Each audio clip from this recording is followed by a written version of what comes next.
An eye for an eye has become shorthand for something the Bible never actually said. We use it to describe getting even, an insult returned, a grudge settled.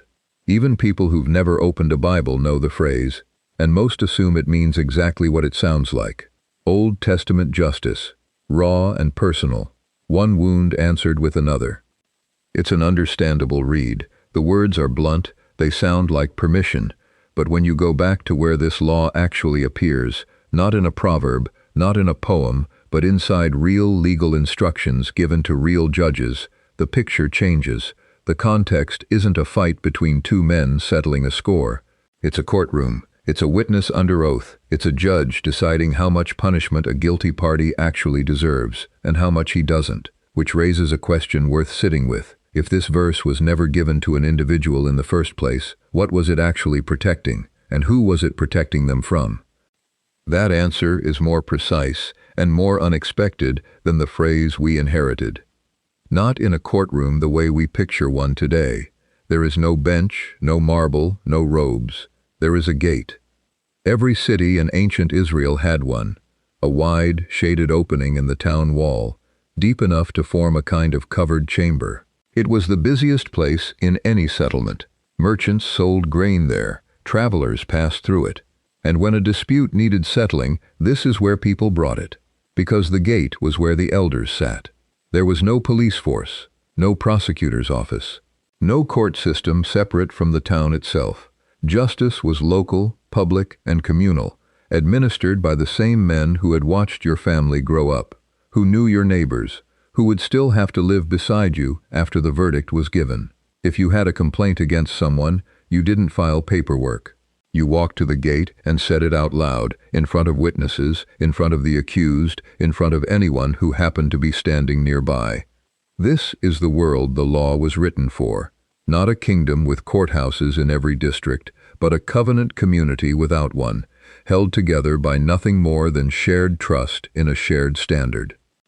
And that trust was fragile, because everyone in this world understood something about human nature the law had to account for. When someone is wronged, the temptation is rarely to ask for what's fair, it's to ask for more. A generation might not remember the details of a border dispute or a change in leadership, but every family remembered a story like Lamech's, a man who boasted that if someone struck him, he would answer with a strike 77 times worse. That impulse didn't need to be invented. It was already there, waiting in every human heart, long before Israel ever had a law code. Wound answered by wound was rarely the danger. Wound answered by ruin, that was the danger. So when Israel's law was written, it had to solve a problem more specific than, how do we punish crime? It had to solve the problem of proportion. How do you give a community and its judges a hard boundary that keeps justice from becoming its own kind of violence? The answer shows up more than once, and its very first appearance already tells you something about its purpose. In Exodus chapter 21, the formula doesn't open with a general principle. It opens with a specific, almost strange scenario. Two men are fighting, and in the chaos, they strike a pregnant woman nearby. If her child comes early, but both she and the child are unharmed, the offender pays a fine set by her husband and confirmed by judges. But if there is serious harm, the text says, "You shall pay life for life, eye for eye, tooth for tooth." Even in its first appearance, the formula is doing exactly what it will keep doing throughout the law, showing up at the moment a court has to decide how much an injury is actually worth, not handing that decision to the people involved. It appears again in Leviticus, spoken to a nation that included both native-born Israelites and foreigners living among them, a detail worth remembering for later. But its clearest setting, the one that shows most plainly who this law was actually written for, sits inside a passage most readers skip past entirely. It comes right after a law about something almost nobody associates with an eye for an eye at all. It comes right after a law about lying. Deuteronomy chapter 19 doesn't open with punishment. It opens with a warning about false witnesses. The text lays out a specific scenario. A man stands up in court and accuses someone of a crime, maybe theft, maybe something worse. And the law's first instruction isn't about the accused at all, it's about the accuser. The judges are told to investigate carefully, and if the witness is a false witness and has accused his brother falsely, then you shall do to him as he had meant to do to his brother. Then comes the line almost everyone has heard, completely disconnected from this setting. Your eye shall not pity. It shall be life for life, eye for eye, tooth for tooth, hand for hand, foot for foot. Notice where you're standing when you hear those words. Not next to a victim who's been wronged, next to a judge, holding a case file on someone accused of lying under oath. This entire law exists to answer one specific danger, a false accusation. Not a fight in the street, not a personal injury between neighbors, a courtroom, and someone in it trying to destroy an innocent man's life with a lie. And that changes what the punishment is actually measuring. The eye for eye formula isn't telling a wronged man how far he's allowed to go in revenge. It's telling a judge exactly how far the court is allowed to go in sentencing someone who tried to manipulate it. Whatever the false witness intended to happen to the innocent man, that, and no more, is what happens to him instead. It wasn't a leash on victims, it was a leash on judges. And once you see that, a second detail becomes hard to unsee, because this law doesn't stand alone. It sits directly beside another law most readers walk right past. Just one chapter earlier, in Numbers 35, and again at the start of Deuteronomy 19, the text sets up something called a city of refuge. Here's the situation the law imagines. A man is cutting wood with his neighbor. The axe head flies off the handle and strikes the other man dead. No malice, no history between them. An accident. But in this world, that death still has consequences, because there is a recognized figure whose job is to answer for it. The Goel Hadam, usually translated, Avenger of Blood. He is a relative of the dead man, and his role, socially and legally, is to pursue whoever caused the death. It's the same root word later used for Boaz as Ruth's kinsman redeemer, a term tied to family obligation, not simply fury. The problem the law anticipates is obvious. Grief doesn't wait for a trial. A grieving relative, moving on instinct, might kill the woodcutter before anyone establishes whether it was an accident or a murder. So the cities of refuge exist as a kind of pressure valve, a place the accused can flee to immediately, protected until the case is actually heard by the elders at the gate. Now look at what surrounds this law on both sides. Cities of refuge, restraining private vengeance before a trial. Then, immediately after, the eye for eye formula, restraining judicial punishment once the trial happens. Two laws, back to back, aimed at two different points where justice could spiral out of control. The family that wants to skip the trial, and the court that wants to exceed the sentence. Not a law for angry individuals, a law for two very specific offices, the avenger and the judge, neither of whom this legal system was willing to trust with unlimited power. Which raises the next question.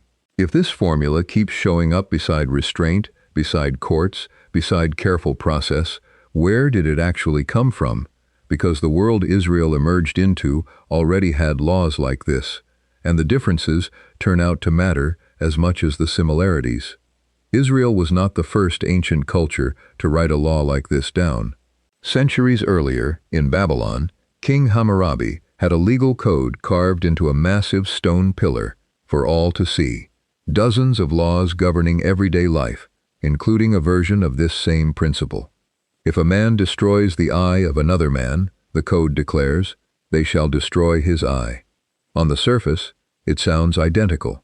Look closer at how Hammurabi's code actually applied that rule, and a difference emerges most people never hear about. Hammurabi's justice was layered by class. If a noble destroyed the eye of another noble, the punishment matched, an eye for an eye, exactly as the law said. But if a noble destroyed the eye of a commoner, the sentence dropped to a fine. And if a noble harmed a slave, the cost was smaller still. Same law, three different outcomes, depending entirely on who you were when you walked into court. The stone pillar carried one sentence. but it never applied the same way twice.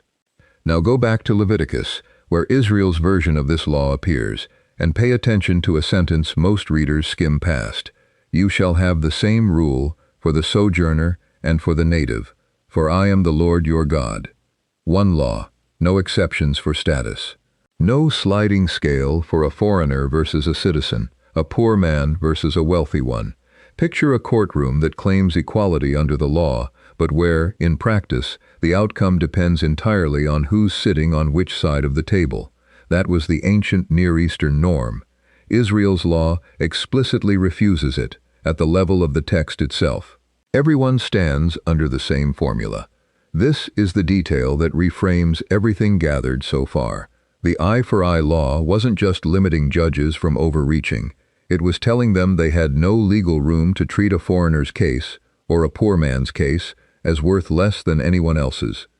It's also worth being honest about a related question scholars still debate, whether this formula was ever meant to be carried out literally, or whether it functioned mainly as a ceiling on monetary compensation, setting the maximum value a court could demand rather than describing an actual physical punishment, is genuinely disputed. Later rabbinic tradition leans strongly toward the compensatory reading, treating the formula as a value equivalence rather than a literal sentence, and pointing back to cases like the one in Exodus, where a monetary fine is already the assumed remedy for lesser harm.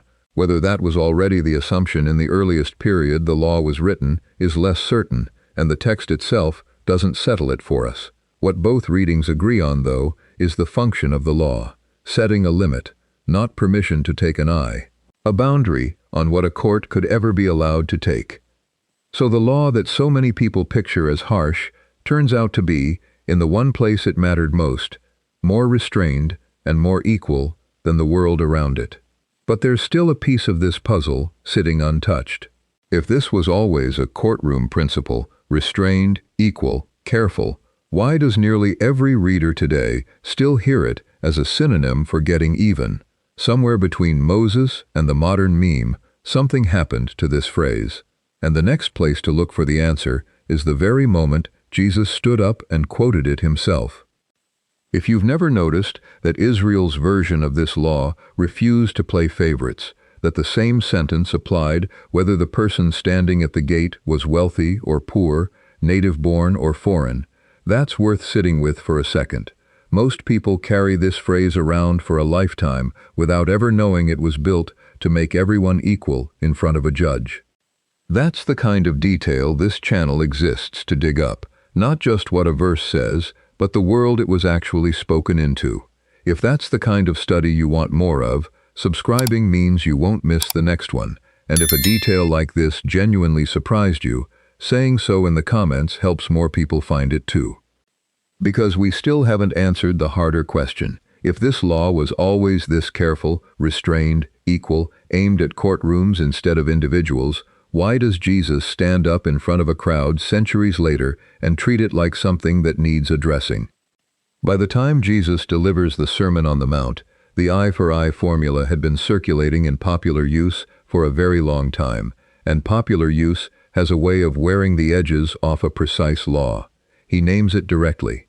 You have heard that it was said, an eye for an eye and a tooth for a tooth. Not, it is written, heard. Jesus is quoting what people had been repeating, not necessarily what Moses originally intended, a distinction worth holding on to, because everything he says next is aimed at a misapplication, not at the Torah itself. A few verses later, in the same chapter, he says plainly that he did not come to abolish the law, but to fulfill it. What follows is one of the most quoted and least understood teachings in the entire sermon. But I say to you, do not resist the one who is evil. But if anyone slaps you on the right cheek, turn to him the other also. That single image, a slap on the cheek, carries more weight than most modern readers assume. In the cultural world Jesus was speaking into, striking someone specifically on the right cheek, given that most people are right-handed, typically meant a backhanded strike. And a backhand, in that setting, was widely understood by commentators less as an act of physical violence and more as a calculated insult, a way of publicly humiliating someone of lower status. Jesus isn't telling his listeners to remain passive in the face of a violent assault. He's addressing the far more common experience of being degraded, dismissed, and shamed, and telling his followers not to answer humiliation with retaliation. He doesn't stop at the cheek, he keeps going, and the examples he chooses all share the same shape. If someone sues you for your shirt, he says, hand over your coat as well. A garment the law elsewhere protects as a poor man's last possession, not to be kept overnight as collateral. If a soldier forces you to carry his pack 1 mile, a real and resented practice under Roman occupation, carry it too. Give to the one who asks, and don't turn away the one who wants to borrow. None of these are about crime or violence. They're about the small, daily moments where someone tries to take something from you, legally or by force of custom, and the instinct is to hold the line exactly where the law allows you to. Jesus keeps describing people who go further than the line requires. Some scholars go a step further with the Greek word translated resist, anthistemi, noting it can carry a specifically legal or forensic sense elsewhere in Greek literature, closer to do not contest this in court than a blanket command against ever-opposing wrongdoing. That reading isn't the consensus position, and it should be held loosely, but it fits neatly with everything the rest of this study has uncovered. If the original law was a courtroom instruction limiting judges, and Jesus is now speaking to individuals about their own conduct outside the courtroom altogether, then he isn't overturning the law. He's relocating the entire conversation, from what a court is permitted to sentence to what a person is willing to release.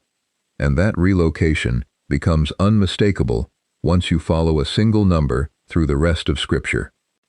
The strongest connection in this entire study isn't found in the eye-for-eye passages themselves, it's found in a number. Go back for a moment to Lamech, standing in front of his own family, boasting about vengeance before any law existed to restrain it. Genesis records his exact words, "If Cain is avenged 7-fold, then Lamech 77-fold. It's poetry, sung like a victory chant, and the number is the point, not matching harm for harm, escalating it 77 times over. Hold on to that number. Now move forward, past the law, past the prophets, into the Gospels, to a moment in Matthew chapter 18 that, on the surface, has nothing to do with any of this. Peter approaches Jesus with a question about forgiveness. Lord, how often will my brother sin against me, and I forgive him? As many as 7 times? Peter thinks he's being generous. 7 is already more than anyone would expect. Jesus answers, I do not say to you 7 times, but 77 times. Place that next to Lamech's boast. 77. The same number, not merely a coincidence of language. In the Greek text, the phrase Jesus uses closely echoes the ancient Greek translation of Lamech's own words in Genesis, and many scholars recognize this as a deliberate echo. It's worth noting, honestly, that some manuscripts and translations render the number as 70 times 7 rather than 77, so the precise wording carries a degree of textual debate. But the echo of Lamech's number, surfacing in this exact context, is difficult to read as accidental. Lamech used 77 to measure how far he would go in revenge. Jesus uses the same number to measure how far he expects forgiveness to go. It isn't a new ethic invented out of nowhere in the Gospels. It's the same number, picked up thousands of years later, and turned completely inside out. The most extreme statement of vengeance in the entire Bible becomes, in the mouth of Jesus, the most extreme statement of forgiveness in the entire Bible. And suddenly the whole shape of this study comes into focus. Lamech, unlimited retaliation, with no court, no limit, no restraint at all. The law, a courtroom formula, tightly bound to judges and witnesses, refusing to let retaliation go 1 inch further than the original wrong. Jesus, not a courtroom instruction at all, but a personal call to release the debt entirely, using Lamech's own number to do it. 3 movements, 1 trajectory, not the Old Testament permitting revenge and the New Testament forbidding it, but a single unfolding project, running from Genesis to the Gospels, steadily pulling humanity's hand off the sword, first by binding it to a courtroom, then, in Christ, by asking his people to lay it down completely. Paul later describes the same movement in his letter to the Romans.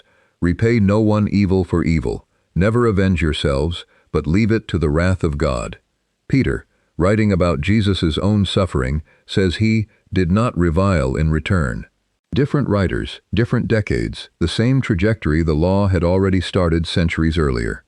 That's what was actually happening the whole time, underneath a phrase most people only ever heard as a justification for getting even. Picture the gate again. Not the meme.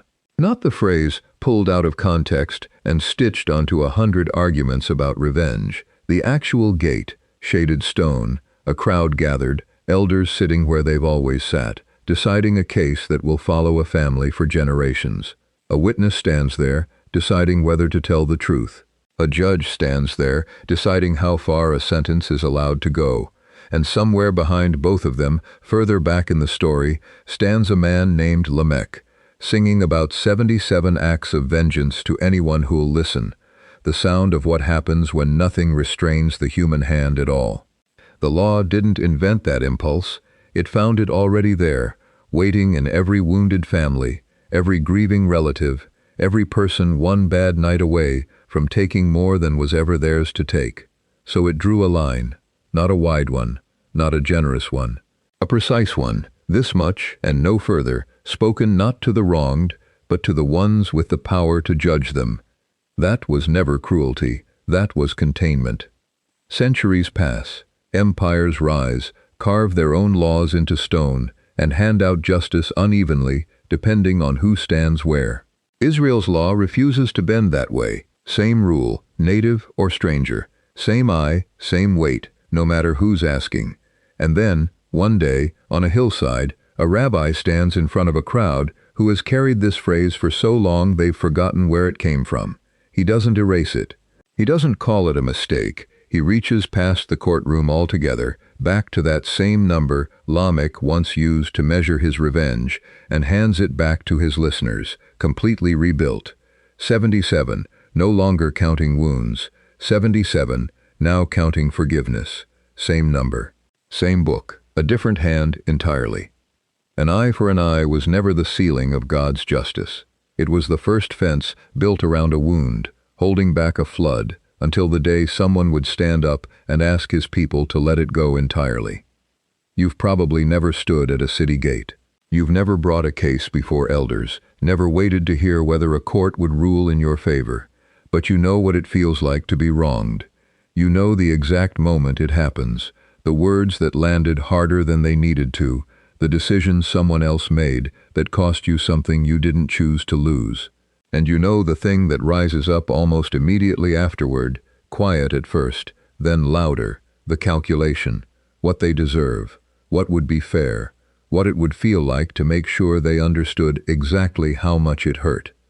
That calculation isn't new, it isn't modern. It's Lamech's math, running quietly in the background of an ordinary life, over something far smaller than a wound. Most people never sing about it the way he did. But most people have felt it, the pull toward taking a little more than what was actually lost, a sharper reply than the moment required, a grudge held slightly past its expiration, silence used as a weapon instead of a wound. The law at the gate was never written to shame that instinct out of existence. It was written to hold it, the way a fence holds back something that hasn't stopped pushing. And maybe that's the first honest thing this story hands back to you, not guilt, recognition. The same hand that wanted vengeance 3,000 years ago is still, in smaller ways, the hand you carry, which is what makes the second half of the pattern land differently. Because the same voice that once measured out justice down to the exact weight of a wound is the same voice that later took hold of that number, 77, and asked his people to spend it on forgiveness instead. Not because the wrong didn't matter, not because the wound wasn't real, but because somewhere underneath both the law and the Sermon on the Mount is a God more interested in ending the cycle than in managing it. You don't have to stand at a gate to know what it cost to let something go. You only have to remember the last time you didn't. The law never told you to stop counting the wound. It told you where to stop counting. If this is the first time you've seen an eye for what it actually was, there are probably a dozen other verses you've carried the same way, familiar, but never fully seen. That's what this channel is for. If this study meant something to you, subscribe to the Scripture Project so the next one finds you. And if there's someone in your life who's only ever heard this phrase used to justify getting even, send them this. Sometimes the truest gift you can give someone is a verse they thought they already understood.